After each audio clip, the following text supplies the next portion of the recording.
Lagunya bagus sekali, seperti orang sedang kasmaran. Memang. Siapa namamu? Gembil. Gembil? Kamu kok cari nama jelek begitu? Lucu. Mbok ya kalau orangnya sudah jelek, cari nama yang bagus.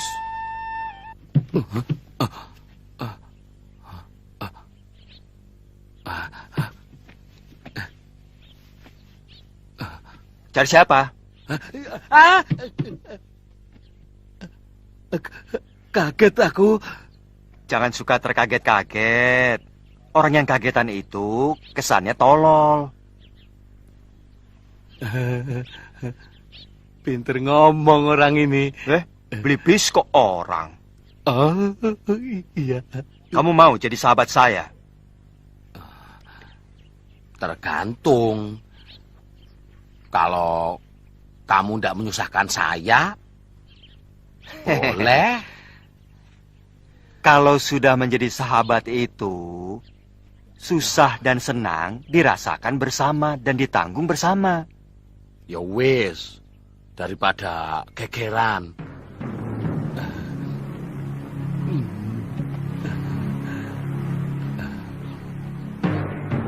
Tapi jangan berak ya.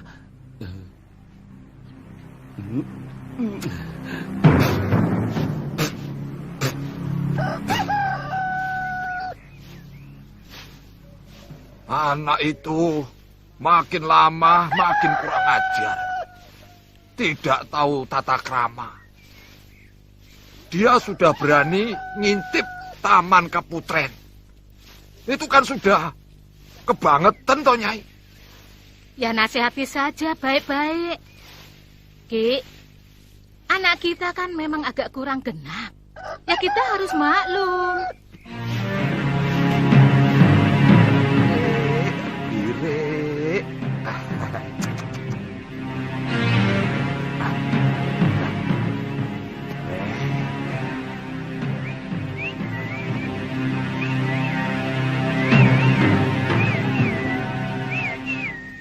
Aduh, Bil. Nah, kamu kok sudah pulang toh, Bil? Hah? Lah sawahnya kalau diserbu sama burung-burung, glatik, emprit, terkuku, bagaimana? Hah? Dari pagi tidak ada burung kok, Pok. Kenalkan, ini bapakku. Ayo cium. Tidak apa-apa, ini tidak apa-apa, Pok. Enggak galak kok ya. Ini biungku, tapi biung takut. Cium tangan saja ya. Jangan, Le, jangan. Sekarang aku mau kasih lihat kamarku ya. Tapi janji lo, jangan berak ya. Kok semakin parah toh, Ki? Wong Blibis diajak ngomong. Mbok sampean usaha toh cari dukun. Siapa tahu dia itu kesambat di bentengan. Dia memang putri yang paling cantik yang pernah aku lihat. Memangnya kamu pernah melihat putri lain selain putri raja sini? Belum sih. Tapi pokoknya dia memang cantik sekali. Kalau kamu mau lihat, besok saya ajak. Soalnya setiap pagi sang putri pasti mandi di kolam Taman Sari.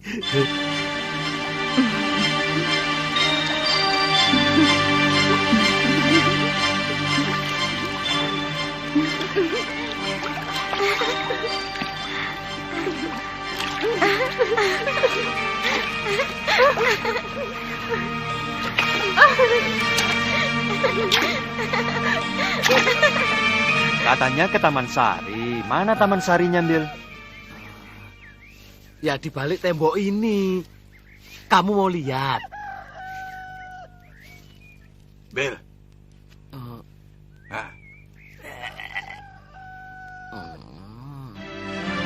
Cuma ngasih tahu dia kok.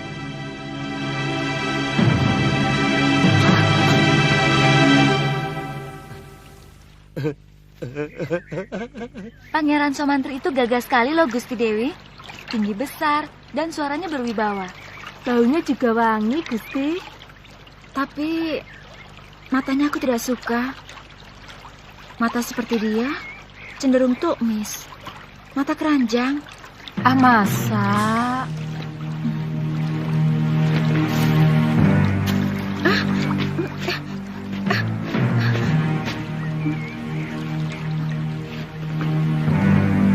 Kurang ajar burung itu. Usir dia, Mbok. Inggih, sendika Gusti.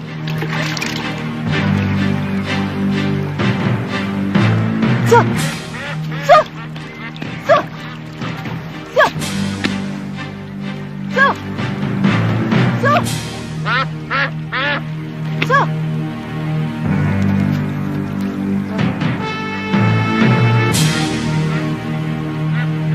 Maafkan saya, Gusti Putri. Saya tidak sengaja. Burung apa itu, Mbok? Dia bisa bicara seperti kita. Tangkap dia, Mbok. Aku ingin memilikinya. Baik, Gusti.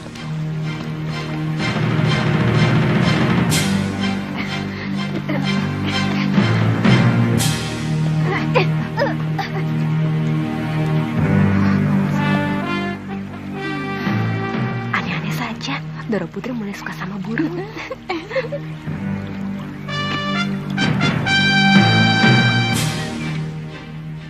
Ayolah, Kang. Aku benar-benar ingin madu dengan sarangnya. Tapi ini sudah sore, Suri. Tidak baik sore-sore begini keluyuran ke hutan. Yang biasa keluyuran sandekala begini, itu para demit, jin, perimar kayangan. Oh alah, Kakang. Untuk calon anakmu ini loh. Apa Kakang tega kalau nanti anak kita suka ngiler?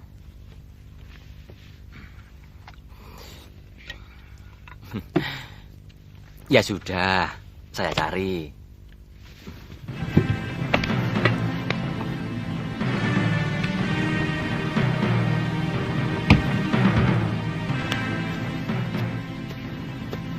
Wong ngidam kok yang aneh saja.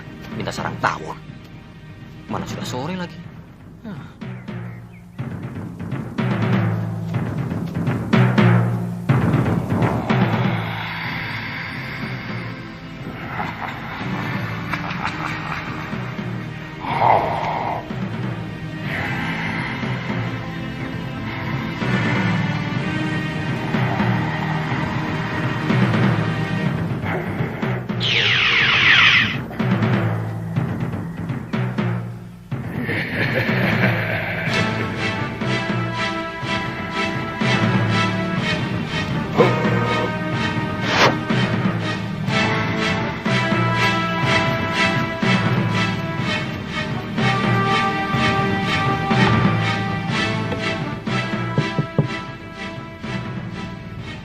Siapa itu? Kang Wajan? Loh, kok balik lagi? Ada yang ketinggalan?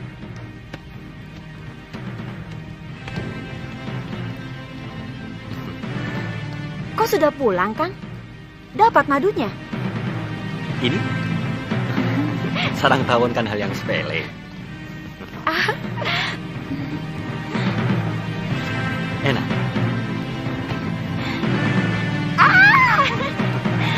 Apa-apaan sih, Kang? Masih sore kok. Ya, hitung-hitung upahnya toh, Nyai. Sampean kok bau pandan sih, Kang? Sarang tawonnya di pohon pandan.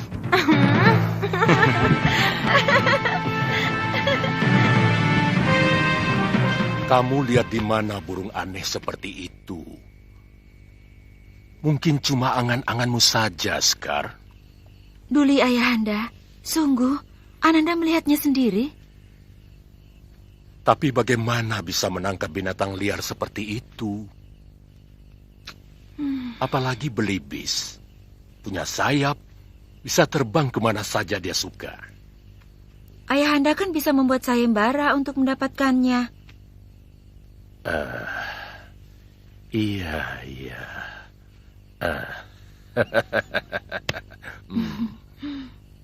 Besok. Suri, untung Pak Kubu masih punya. Suri, buka pintunya. Suri? Kamu di mana, toh?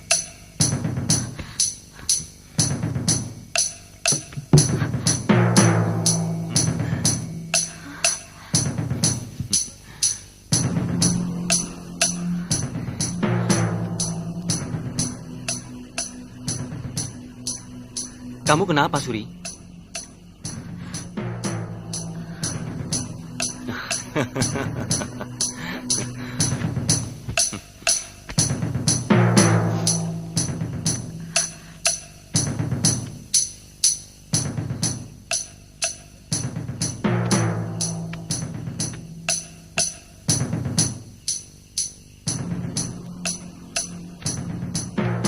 Siapa kamu?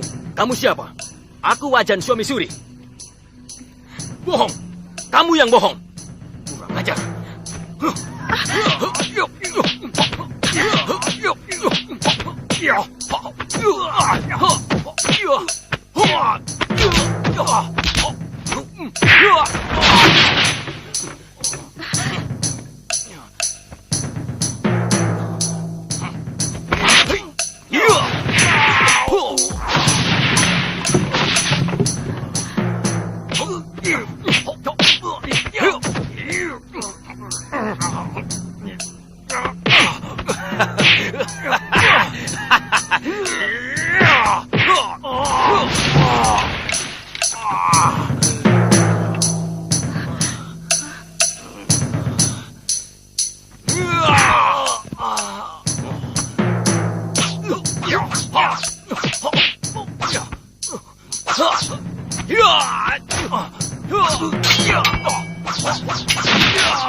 Sudah.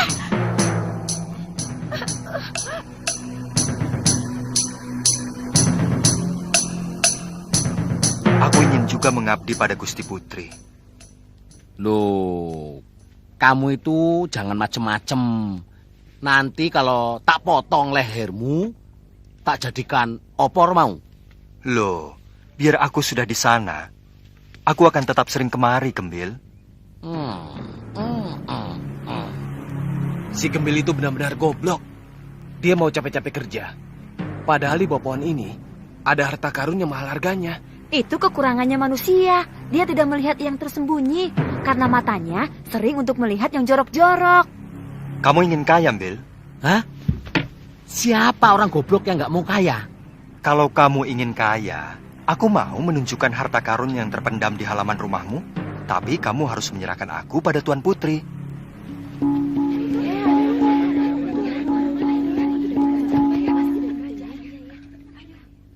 Wara-wara tita, barang siapa yang bisa menangkap burung belibis putih berjambul yang pandai bicara, maka Baginda Prabu akan menganugerahkan hadiah besar.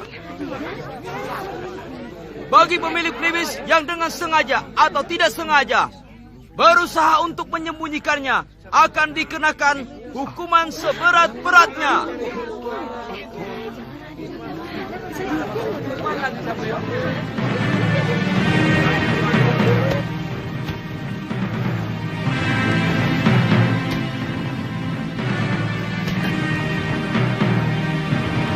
Ada apa, Bil? Bunyinya sudah dekat.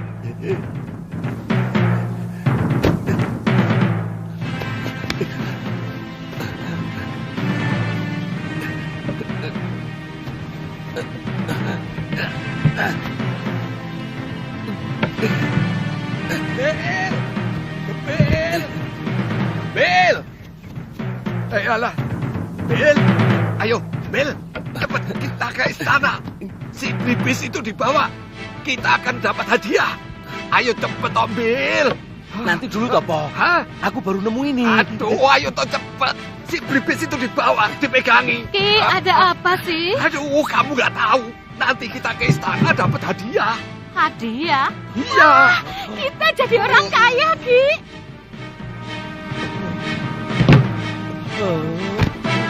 Loh, anakmu malah tidur. Iya, anak sampean bareng gitu. Kenapa sih, Le? Gemil. Del, Waduh, kok kowe iki jadi kok kayak begini sih? dicari orang tua kok malah. Loh. Malah klenger, Nyi. Gimana sih? Begitu ada apanya? Apa ada ularnya apa, Nyi?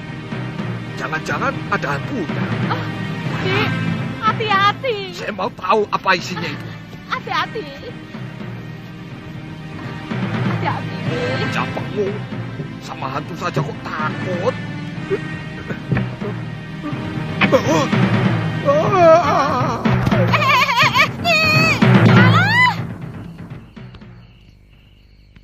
Kalau sampai ketahuan kita menyimpan ini, Blibis ini, bahaya.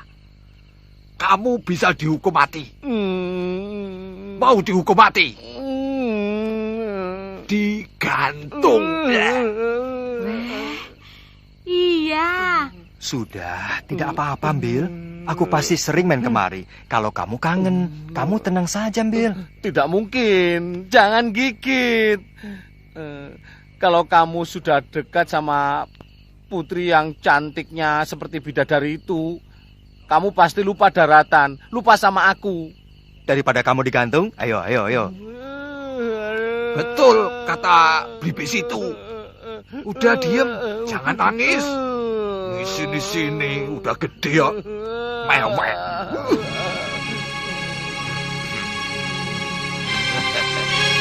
Hadapkan dia.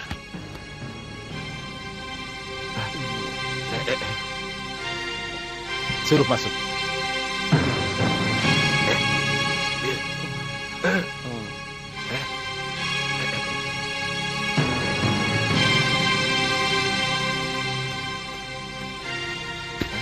Silakan, Ki. Ayo, Bil.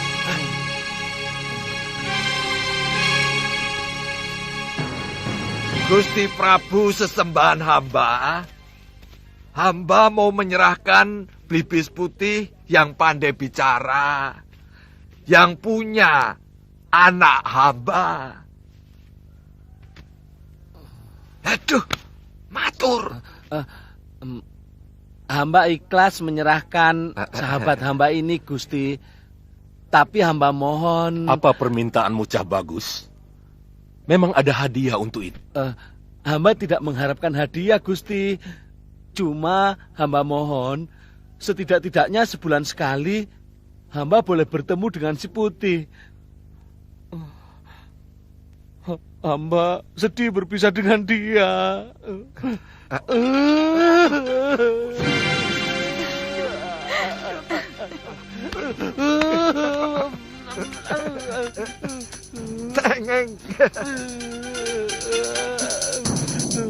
Jangan nangis. Kamu kalau nangis jelek, Bil.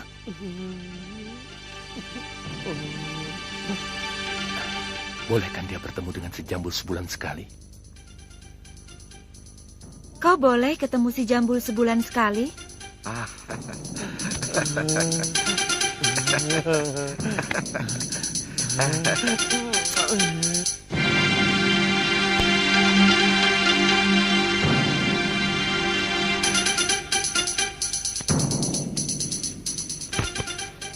Kamu bilang kamu sahabat Angling Dharma. Kenapa kamu sampai kemari? Hamba mencari beliau. Kasihan. Beliau berkelana karena kematian permaisurinya. Oh, kenapa dia tidak beristri lagi? Tentunya banyak wanita cantik di negeri Malwapati. Mungkin beliau sedang mencari seorang putri yang benar-benar cocok dengan hati nuraninya. Sayang Gusti Prabu belum melihat Tuan Putri. Kalau sudah, wow. Kenapa kalau sudah melihat? Beliau pasti naksir. Tuan Putri jangan marah ya. Terus terang, Tuan Putri sangat cantik.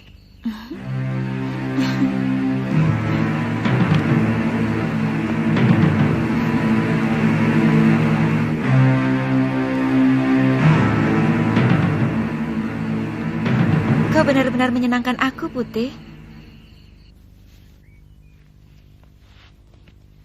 Hamba sangat bingung, Gusti Prabu. Kedua lelaki ini mengaku sebagai suami hamba. Hamba mohon petunjuk Paduka.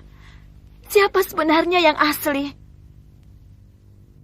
Berilah kearifan Paduka kepada kami. Hamba yakin hanyalah kebenaran yang akan kami terima. Gusti Dewi, minta sediakan kendi. Suruh kedua lelaki itu masuk ke dalamnya. Yang bisa, dialah yang palsu. Ayo cepat.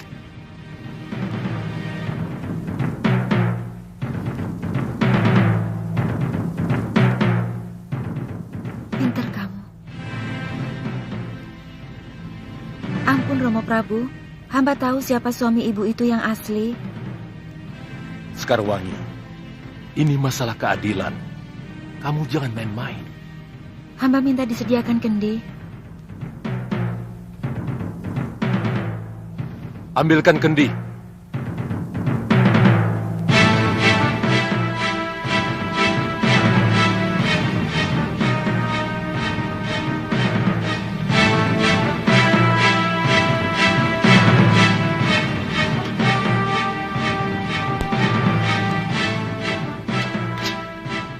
Siapa di antara kalian yang bisa masuk ke dalam kendi ini? Dialah suami yang asli.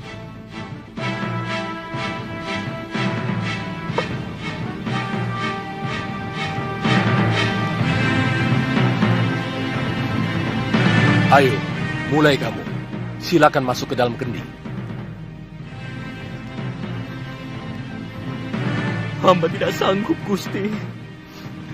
Tapi sungguh, hamba suami Suri. Hamba menikahinya 6 bulan yang lalu, Gusti. Hamba sanggup, Gusti.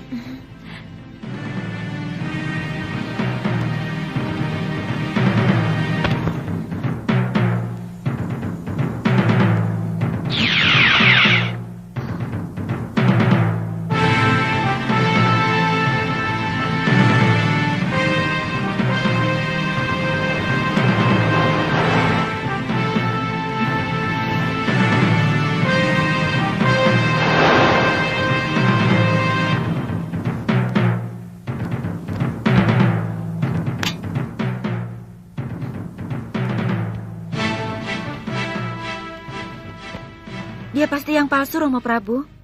Dia genderuwo yang menyamar sebagai suami ibu itu. Kamu cerdas sekali, anakku. Hebat. Bukan saya, Romo Prabu, tapi si Putih yang membisiki saya. Oh.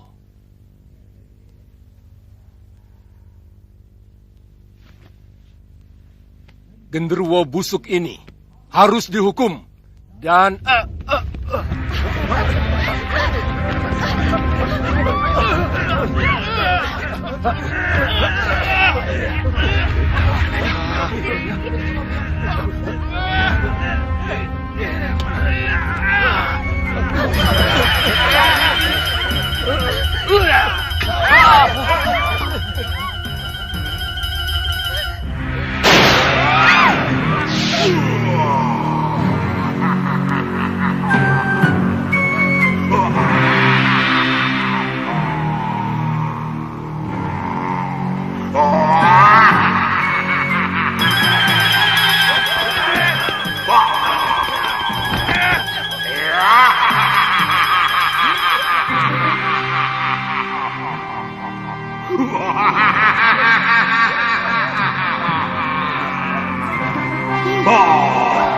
Tangkap dia!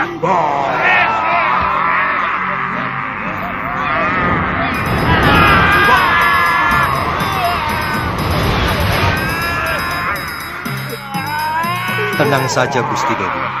Hamba akan membantu.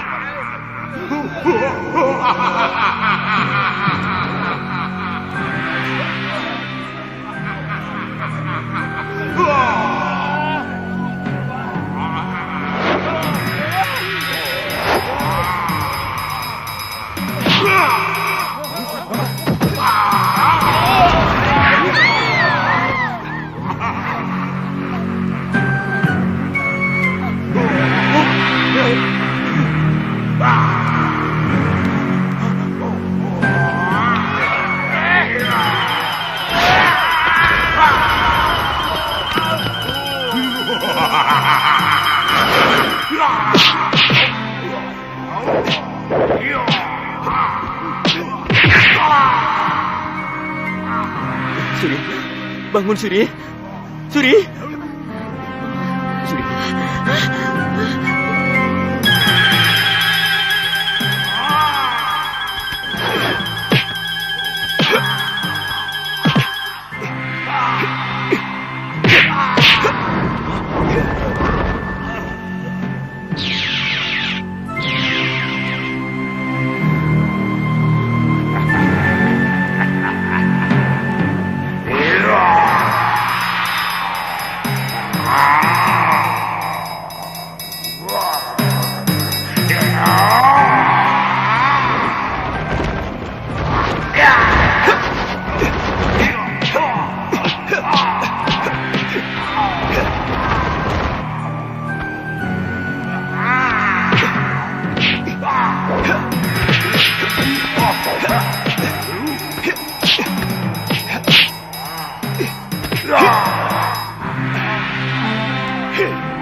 Genderuwo yang menyaruh itu sudah mati. Ini merupakan pelajaran bagi kaum perempuan untuk mengenali suaminya sendiri dengan teliti. Terima kasih, Gusti Putri.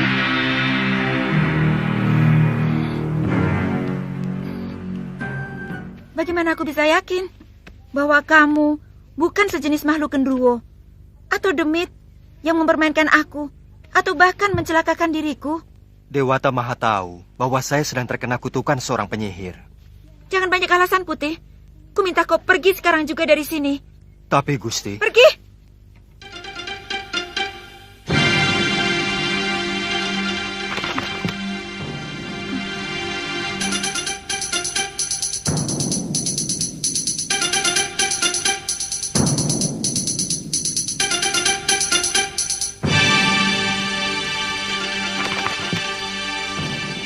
Sudah siang kok kamu masih tidur, Bill? Iya. Apa kamu tidak ke sawah? Males. Ayo bangun. Bagaimana bisa dapat rezeki kalau bangunnya didului ayam?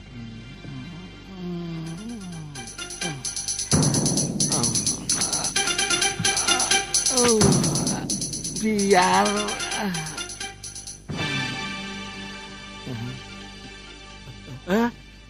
Putih, kamu kemari tau? Sini. Aku kangen sama kamu, Bill. Apa tidak boleh? Ya boleh toh.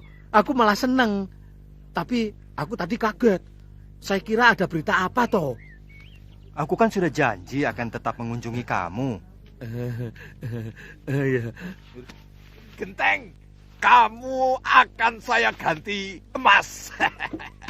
Cagak juga saya ganti emas. Betul. Ini cagaknya didorong lagi. Aduh, cagaknya. Aduh, nanti kalau ambrol loh. Kerja kok pada males-males. Ayo kerja. Kok ngeliatin aku terus loh? Nggak pernah lihat orang ya? Kok sama aku kok gumun loh? Aku bukan orang apa? Gumun loh. Sama orang kaya kok gumun. Oh ya, jangan galak-galak, Topo. Adipati bukan, memang bukan. Kok yo galak kayak gitu? Aduh, ini lagi. Semua sudah pada kerja loh. Kok baru bangun kamu, Bil? Hah? Loh. Waduh, si Putih. Si Putih kok di sini lagi ya? Wah, bahaya ini. Kalau sampai ketahuan sama Gusti Putri, kamu bisa dihukum. Kan janjinya setiap bulan aku boleh ketemu sama si Putih. Sekarang sudah 6 bulan. Baru ketemu ya, Tia. Tapi mau kemana? Bil, sini toh. Tak beritahu. Ini. Iya, tapi jangan pergi. Iya, tapi jangan digeret, Topo. Habis kamu mau pergi kok. Tidak boleh keluar rumah. Hah? Ini berbahaya. Tidak perlu kamu memamerkan si Putih di tempat umum. Karena semua orang itu sudah pada tahu bahwa si Putih itu burung kesayangan Gusti Dewi. Iya, tapi... Omongan bapakmu itu benar, Bil. Lebih baik kamu di rumah saja. Begitu ya? Iya. Ya wis lah.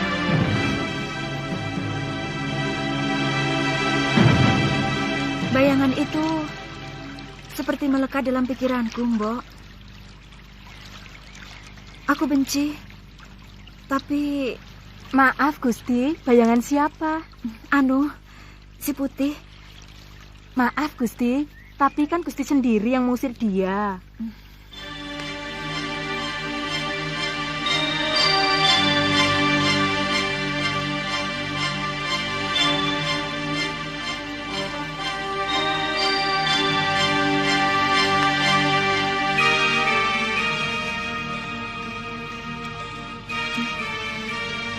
Dia memang kurang ajar.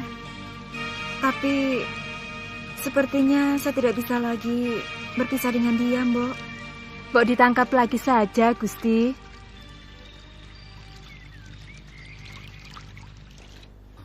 Kalau kamu memang mencintainya, kenapa kamu tidak nyusul saja ke kamar Gusti Putri? Kamu mau saya dipotong dan dibikin bekakak? Iya. Makanya kamu juga macam-macam sih. Belibis itu kan bangsa burung. Kok ya naksir manusia? Putri raja lagi. Ndak patut toh.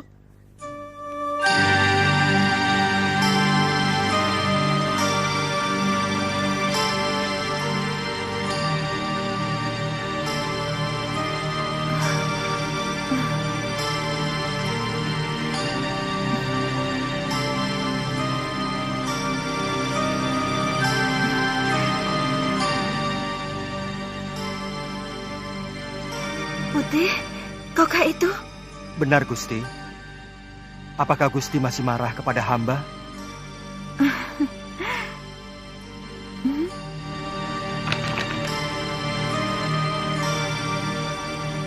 Maafkan perlakuanku dulu itu, Putih. Tidak apa-apa, Gusti. Wajar saja kalau Gusti terkejut melihat perwujudan hamba yang lain. Tapi sungguh, Gusti, hamba tidak bermaksud untuk mempermainkan Gusti. Saya yakin kamu bukan belibis biasa. Maukah Gusti menolong saya? Tentu. Kamu ingin apa, Putih? Tolonglah, Gusti, cabutkan jambul saya. Ayolah, Gusti. Gusti tidak usah khawatir. Hamba tidak akan merasa sakit. Jambul itu yang akan mengakhiri kutukan kepada hamba.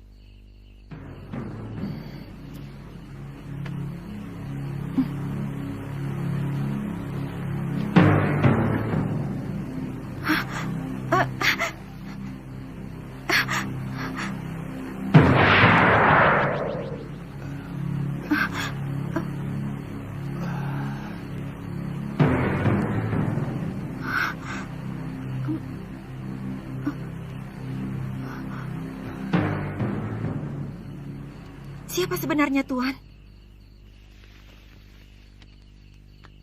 Hamba Angling Dharma, Gusti Dewi. Angling Dharma, Sang Prabu Malwapati? Paduka telah mempermainkan hamba selama ini. Tidak, Gusti Dewi. Gusti Dewi, hamba... Jangan panggil hamba dengan sebutan Gusti. Karena Padukalah yang patut hamba gustikan.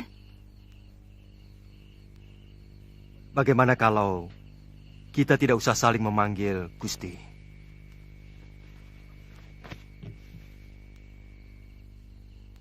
Saya tidak ada maksud untuk mempermainkan Dewi.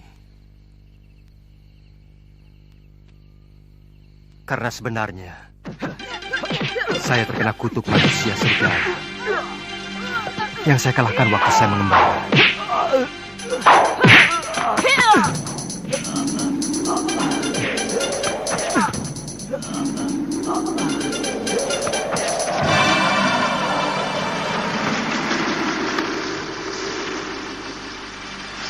Jadilah kamu seekor belibis.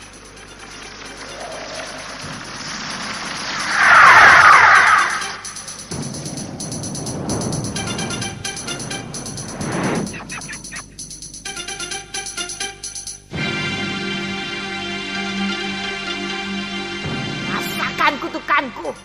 Selamanya kamu akan menjadi burung belibis yang kebingungan.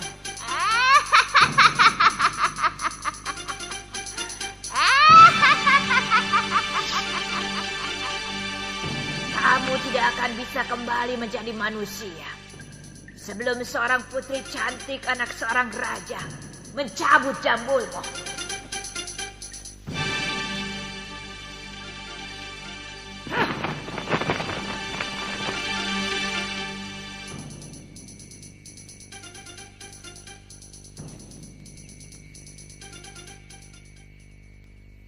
Kau mau memaafkan saya, Dewi?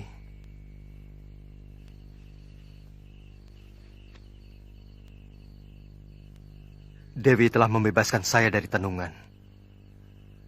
Tapi sangat tidak pantas kalau seorang lelaki tinggal di dalam bilik seorang putri. Lebih baik sementara waktu saya akan tetap berwujud belibis dengan jambul. Dewi telah mengetahui siapa saya. Besok saya harus meninggalkan negeri ini. Saya harus menyelesaikan tugas saya yang belum selesai. Tuhan akan mempermainkan hamba lagi? Pada saatnya saya akan kembali kemari, Dinda Dewi. Setelah tugas pengembaraan saya selesai.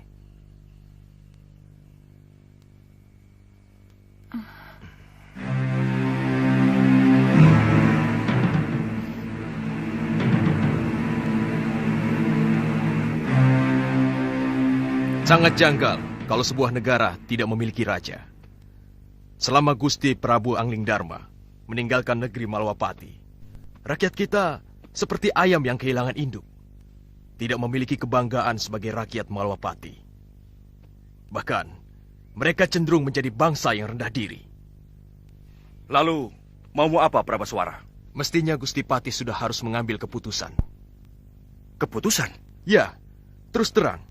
Kesetiaan Gusti Prabu Angling Dharma pada negeri Malwapati mulai saya ragukan. Mungkin karena beliau hanya sebatas mantu dari Gusti Sepuh. Sebenarnya Gusti Patih jauh lebih berhak untuk menjadi raja. Karena kalau saja tidak ada sayembara memperebutkan mendiang Gusti Dewi Setiawati, maka Gustilah yang seharusnya menjadi raja. Sayembara itu yang mengadakannya adalah aku, bukan Romo Prabu. Dan pertaruhannya adalah tahtaku. Di samping adik kandungku yang sangat kucintai, Dinda Setiawati. Sesudah Gusti Dewi meninggal tanpa anak, apakah hak tahta kerajaan Malwapati ini juga masih dimiliki Prabu Angling Dharma? Atau sebenarnya sudah batal? Terus terang, kami tidak pernah berpikir sampai hal itu. Saya tetap rela adik Prabu memegang tampuk kekuasaan. Meskipun Dinda Setiawati telah tiada. Ini menyangkut tanggung jawab beliau, Gusti Patih. Sungguh sangat berbeda. Seorang pewaris asli dan seorang yang hanya menerima pemberian. Jangan menggoyah keyakinanku, Katiwanda. Janji seorang satria itu pantang mencela-mencela. Pagi kuning, siang merah, malam hijau. Gusti akan membiarkan negeri ini semakin kerdil, tanpa kemajuan setapak pun, karena tidak memiliki raja.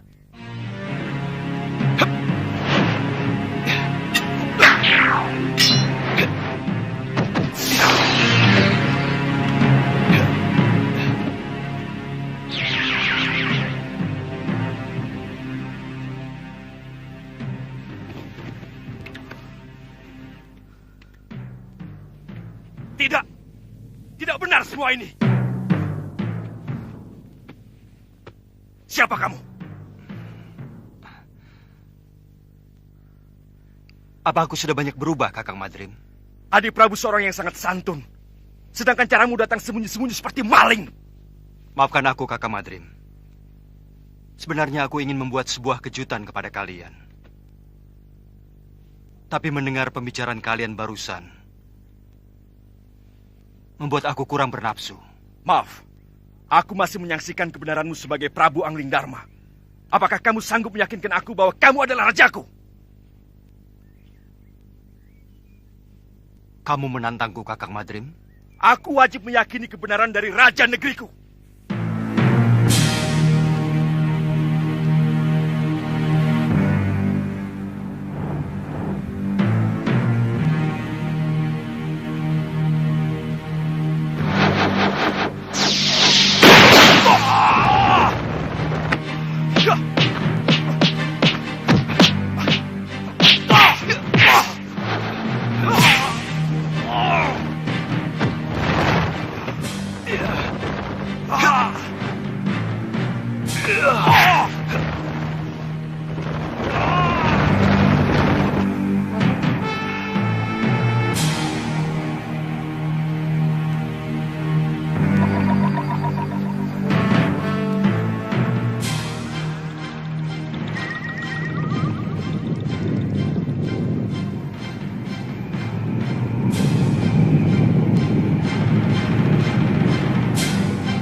Cukup, Gusti.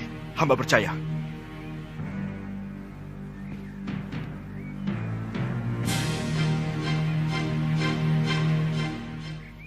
Dinda Prabu, baru beberapa hari di sini. Sebenarnya akan lebih baik kalau Dinda pergi setelah melakukan pasemuan agung dengan segenap pamong. Terus terang, hampir seluruh rakyat Malawapati masih berkabung. Pertama karena kematian Dinda Setiawati. Dan kedua, karena kepergian Adi Prabu sendiri. Kakang Madrim, masih ada beberapa persoalan yang belum aku selesaikan. Aku akan segera kembali kalau semua persoalan sudah bisa dibereskan. Jaga baik-baik negeri ini, Kakang. Dan perintahkan rakyat menghentikan perkabungan.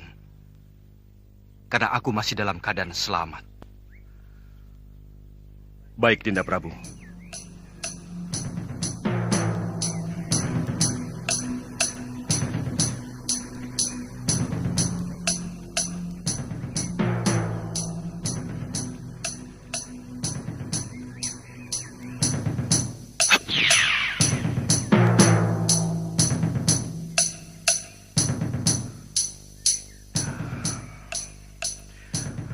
Aku ingin tahu apa yang sebenarnya Adi Prabu lakukan.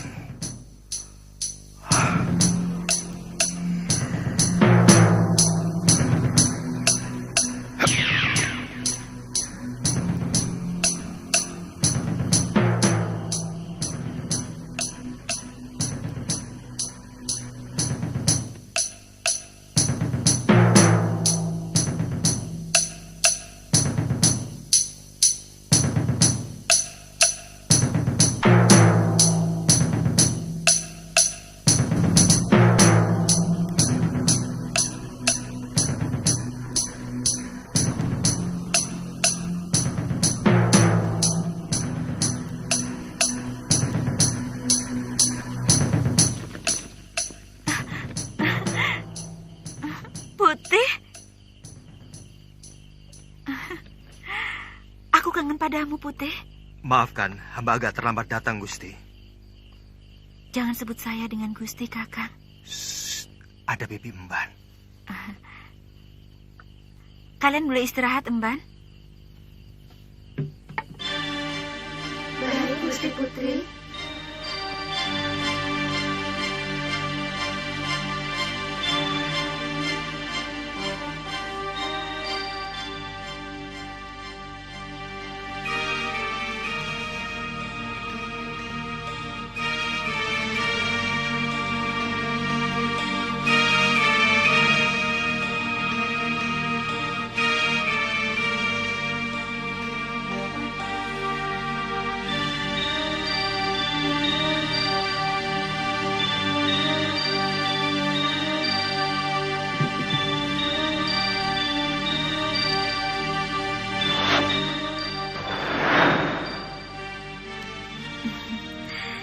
Saya benar-benar kangen padamu, Kanda Prabu.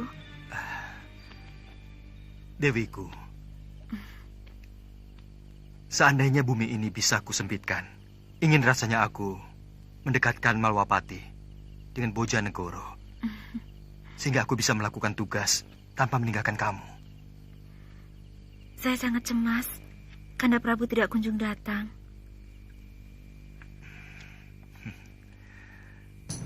Dinda, percayalah, Dindalah wanita yang saya idamkan untuk pendamping saya. Kanda, hamba takut pangeran dari Sedayu itu akan disetujui ayahanda.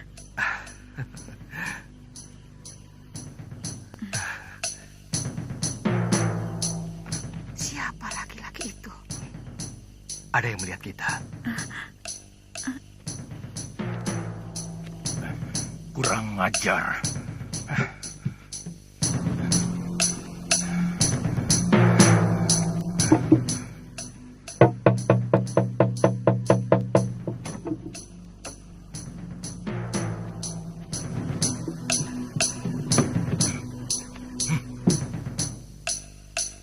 Ada manusia lancang yang berani masuk kamar putriku. Cepat kepung ruangan. Daulat Gusti Prabu. Ayo.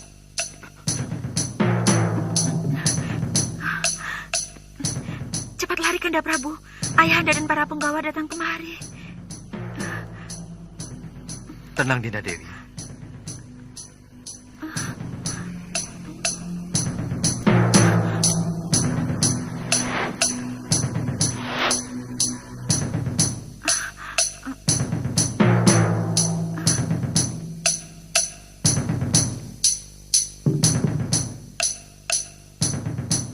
Periksa kamar ini.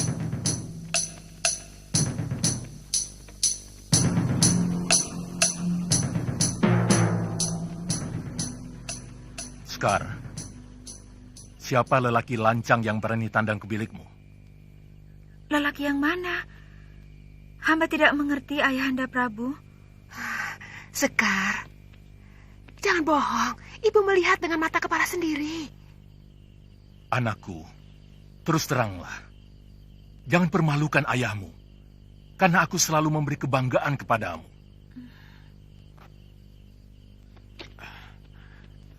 Kami hanya menemukan ini, Gusti Prabu. Penjarakan belibis ini.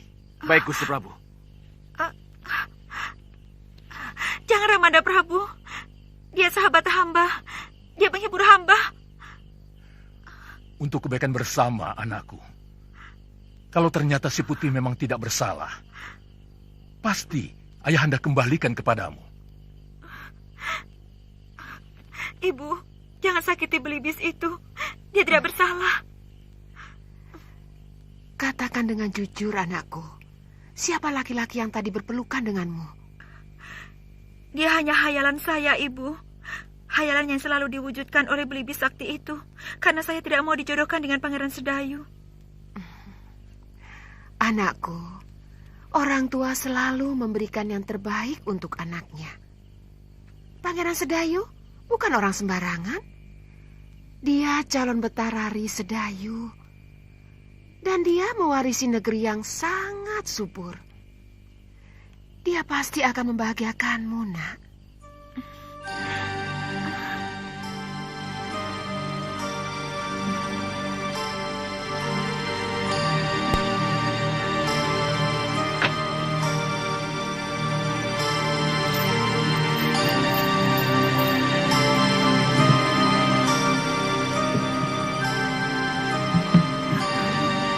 Jangan menangis, Dinda Dewi.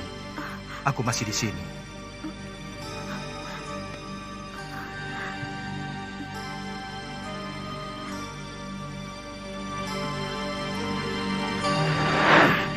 Kanda.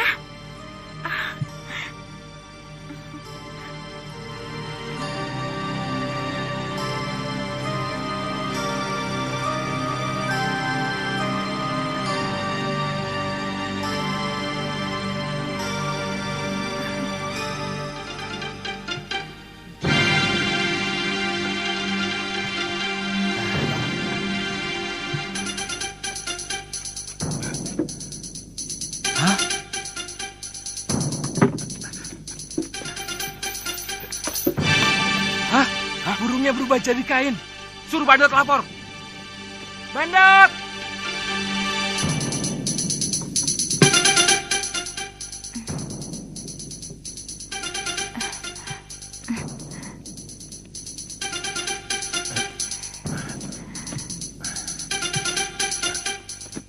Mohon ampun, Gusti Prabu. Ada berita yang sangat penting.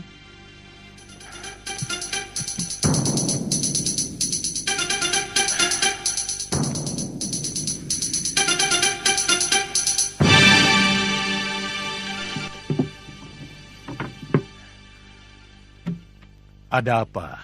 Ampun, Gusti Prabu. Hamba telah menjaga burung belibis putih itu sampai tidak tidur. Tapi tahu-tahu burung belibis putih itu berubah menjadi ini, Gusti. Kita menghadapi maling yang sakti, Dinda. Lakukan woro-woro titah. Siapa saja yang dapat menangkap makhluk yang menggoda anakku akan menjadi menantuku. Woro-woro titah.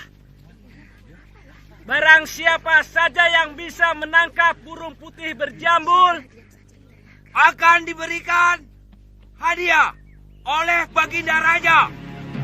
Dan barang siapa dengan sengaja menyembunyikan burung putih berjambul akan mendapat hukuman seberat-beratnya.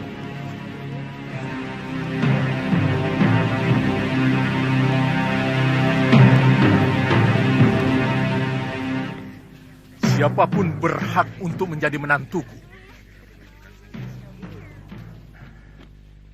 Meskipun kau hanya seorang patih. Hamba akan mencobanya, Gusti Prabu.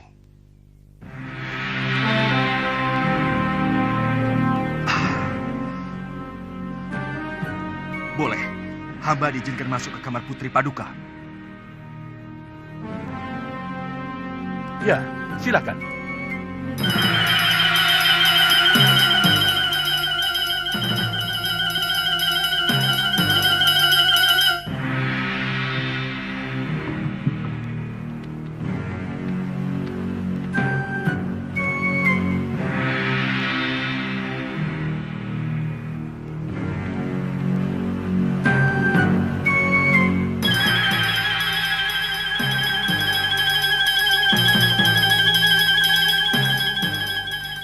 Ada apa ya? Tidak tahu.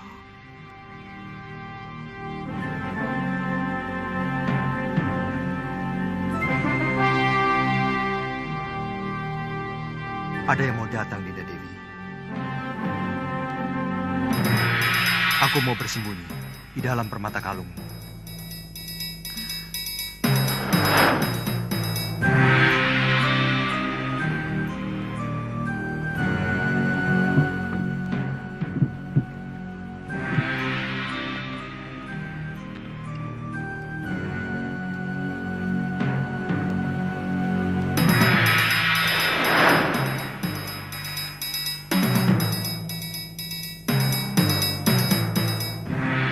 Maaf, Gusti Dewi. Tolong kalung itu diserahkan kepada hamba. Serahkan anakku. Serahkan, Dinda Dewi. Aku mau pindah.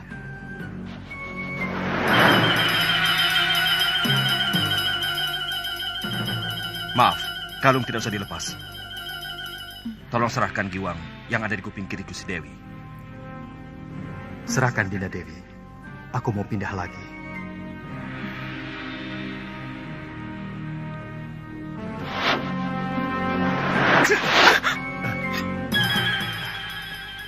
Aku rajamu, Kakang Batik Madrim. Kau mau membunuhku? Saya sangsi. Apakah Tuan benar-benar gustiku atau siluman yang mau mengganggu Putri Prabu Boja? Apa sebenarnya keinginanmu? Pasti bukan kebetulan kamu berada di Bojanegoro. Apa tujuan Kakang mengikuti aku?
Kamu benar-benar keterlaluan, Kakang Madrim.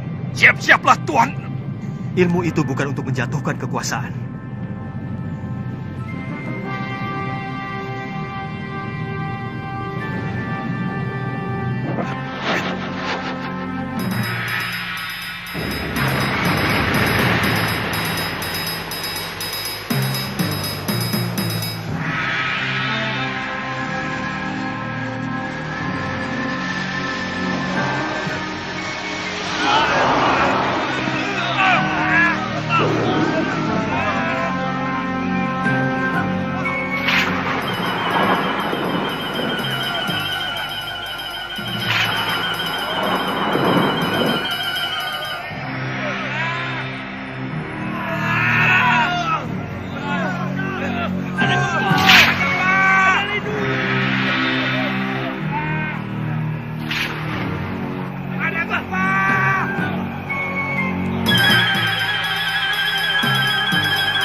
Dinda Prabu. Jangan, Dinda Prabu.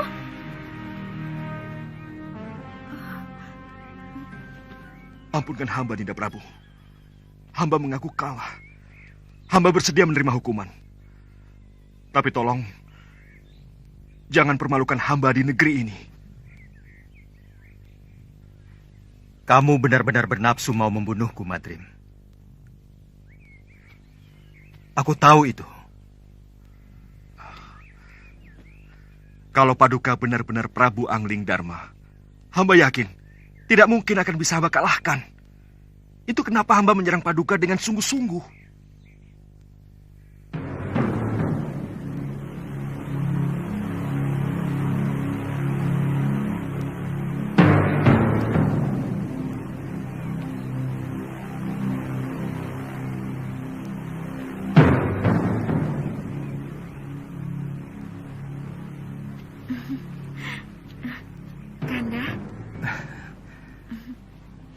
Jangan khawatir. Siapa sebenarnya kamu?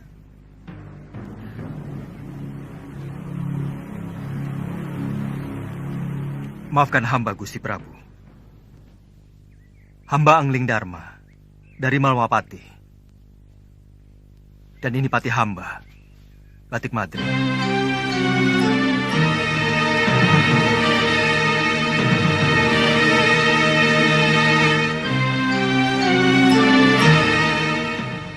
Terus terang, ada dorongan kuat rasa ingin tahu hamba untuk mengikuti apa yang sebenarnya Adi Prabu lakukan dalam pengembaraan.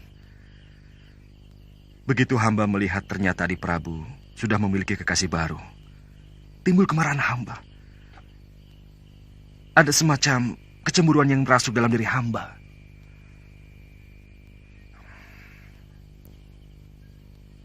Kamu mencintai Dewi Sekarwangi, Kakang Madrim? Tidak, Dinda Prabu. Ini ada kaitannya dengan Dinda Setiawati. Maaf, tiba-tiba hamba merasakan bahwa Adi Prabu sudah mengkhianati adik hamba, Dewi Setiawati.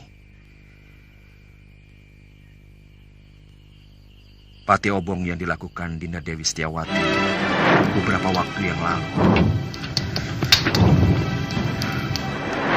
seolah-olah sengaja Adi Prabu persiapkan supaya bisa mendapatkan Dewi Sekarwangi. Apakah Kang pikir aku tega melakukan hal seperti itu? Aku mengenal Sekarwangi pun setelah berkelana untuk menenteramkan hatiku yang selalu resah sepeninggal Dinda Setiawati. Aku mencintai adikmu, Kakang Madrim. Bagaimana dengan Dewi Sekarwangi? Apakah Adi Prabu juga mencintainya?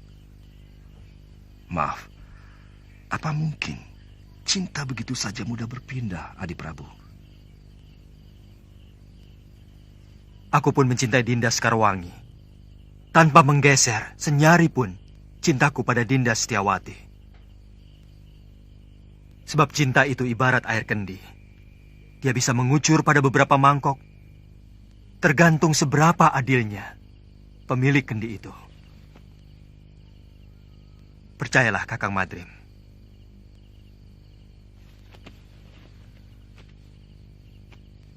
Dinda Setiawati adalah belahan jiwa saya. Dan Dinda Sekarwangi adalah belahan sisi lainnya.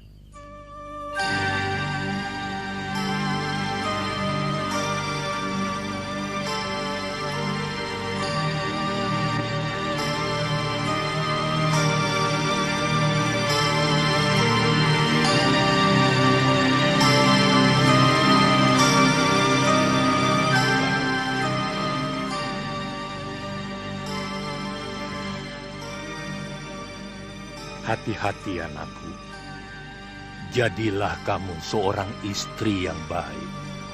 Karena seorang istri menciptakan pola suami. Istri yang serakah akan membuat suaminya menjadi loba. Seorang istri yang dengki akan membuat suaminya menjadi kejam.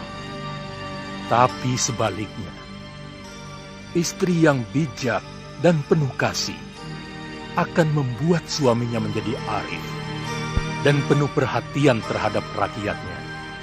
Hamba akan selalu mencamkan pesan Romo.